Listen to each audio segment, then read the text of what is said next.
Hello, I'm Michael Rosen. In March 2020, I became very ill with COVID. I got so ill that they had to put me to sleep for 40 days and 40 nights. That's a long time doing nothing. It's so long that when I woke up, I found that my arms and legs had stopped working. I couldn't stand up, I couldn't walk. Then bit by bit, the wonderful people at the hospital taught me how to do these things. And when I think about this, I think it's amazing. My best friend became my walking stick. Got it here. I learnt how to use the stick properly, and it helped me walk again until a day came when I didn't need it anymore.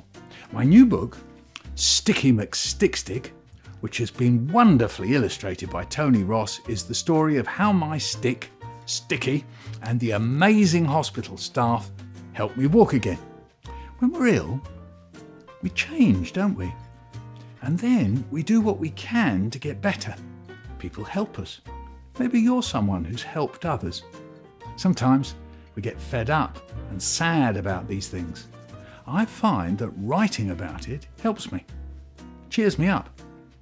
Overcoming a challenge can be very difficult and often requires a lot of courage, but it can also inspire wonderful poetry. Everyone faces a challenge at some point in their lives, and writing about our difficult moments can often help us heal, get better, feel better. Now, I'd like to give you 5 key creative writing tips to help you write your own poem. Here come the tips. Tip 1. Using a personal moment. So what you can do here is think about a personal moment or experience. The trick is to get yourself back into that moment. Try to live it again. You can write about it using the word I as if you're in the middle of it. I am seeing. I am running. Or you can write about it in the past as a memory. I was running. I sat down. Or you can write about it as if you were someone else. He's looking. She's dancing. To help you write, ask yourself, what could I see in that moment? What could I hear? What was I thinking about? And what was I saying? And then what were other people saying? Why do I remember that moment so clearly? What makes it stick in my mind? Write down the answer to that question. What makes it stick in my mind? Look at it. Does it make you want to add anything to what you've written, or maybe take something away? Maybe it will, maybe it won't. Here's tip 2. Identifying sounds. Here are the first 2 lines of my poem, Breakfast Time. Someone's dropped a bottle of milk. The dustman's dropped a dustbin. You see how the letter D, that sound, D, is repeated at the beginning of a few words. You know what this is called? Alliteration. Now pick a word that sounds out to you. Any word you like. It could be a thing, or a feeling, or a place. Now think of other words that begin with the same letter, and now try writing a sentence or 2. Now you have your own example of alliteration. Now here's tip 3. Using adjectives. Adjectives are really useful descriptive tools. They help us imagine things better. If you like, they take us to the place. Listen to these few lines from my poem, What If? You thought you were going to sink your teeth into a lovely crunchy piece of hot toast and butter, and instead this cold, wet feeling jumps into your mouth. Did you notice all the adjectives? What do we have there?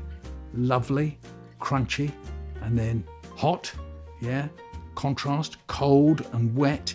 They all help create a vivid image in our minds of the piece of toast and then that other feeling. Now it's your turn. Pick an object, that's a thing, and add a few adjectives. See how it comes alive in your imagination. Tip 4. Looking at rhyming patterns. Now, some poems have a pattern of rhymes. We call this a rhyme scheme. Here's a poem from my book, Honey for You, Honey for Me. The giant Jim, great giant grim, wears a hat without a brim, weighs a ton and wears a blouse and trembles when he meets a mouse. This poem has an AABB rhyme scheme. This means that the last words of the first two sentences rhyme and the last words of the second two sentences rhyme. AABB. Poems can also have an ABAB rhyme scheme or an ABBA rhyme scheme, and there are lots of other ways. In fact, there are lots of different ways to write a rhyming poem, so you could use the AABB example from that poem I just told you to help create your own. Now here's tip 5, using your own feelings. Our feelings are powerful, yes, and can often inspire us to write. We can't always remember how we felt once we want to write about it, so it's helpful to keep a notebook with you. You can write down what you're feeling, when you're feeling it, and when you're thinking about poems, you can read back through and see if any of the things you wrote spark an idea. They often do. Now, I've got a real big challenge for you. Enter your poem in our poetry competition for schools, and you could win a virtual visit from me to your school. Try writing your own poem about how you overcame a challenge or difficulty in your own life, just like I did when learning to walk again and being admitted to hospital with coronavirus.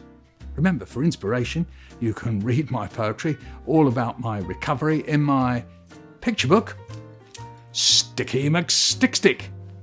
Full details on how your school can enter the competition are coming up now.